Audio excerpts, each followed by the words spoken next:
Hello everyone, আশা করি সবাই ভালো আছেন। আজকে আমি চলে আসছি মাংসের স্বাদে আমি যেভাবে কই মাছ ভুনা করি সেটা। তো প্রথমে পেঁয়াজ, রসুন এবং কাঁচামরিচ কুচিগুলো তেলে ভেজে নিচ্ছি। তারপর তেলে ভাজা হয়ে গেলে এটার মধ্যে ১ চামচ আদা রসুন পেস্ট দিয়ে দিচ্ছি। তারপরে দিয়েছি মরিচ, হলুদ, ধনিয়া, জিরা গুঁড়ো। সচরাচর আমরা সব তরকারিতে যেভাবে দিয়ে থাকি। তারপর সল্ট। সবকিছু একসাথে করে আমরা মশলাটা ভালো করে কষিয়ে নিব। কষানো বা তেলে ভাজা যা বলেন আপনারা। ভাজার পরে আমরা সেটার মধ্যে কই মাছগুলো দিয়ে দিব। কই মাছগুলো কাঁচাই থাকবে এবং সেগুলোর মধ্যে দিয়ে আমি কেটে, কেটে দিয়েছি যেন ভালো করে মশলাগুলো ঢুকে যায়।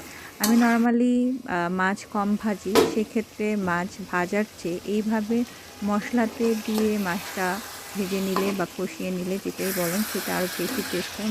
মাছের যে অরিজিনাল টেস্টটা সেটা একদম ভালো করে বুঝতে পারা যায় এবং মাছটা শক্ত হয়ে যায় না। মাছটার ভেতরে খুব ভালো করে মশলা ঢুকে। যখন এই মাছটা ভালো করে এপিঠ ওপিঠ ভালো করে মশলা ঢুকিয়ে কষানো হয়ে যাবে, তারপরে দিয়ে দিচ্ছি কেটে রাখা টমেটো। টমেটোগুলো সেম একই প্রক্রিয়ায় ভালো করে মশলা দিয়ে আ মাখিয়ে, মাখিয়ে কষিয়ে নিতে হবে। আপনারা দেখতেই পাচ্ছেন যে আমি সব সাইডে মশলাগুলো ঢুকিয়ে কষিয়ে নেওয়ার চেষ্টা করছি।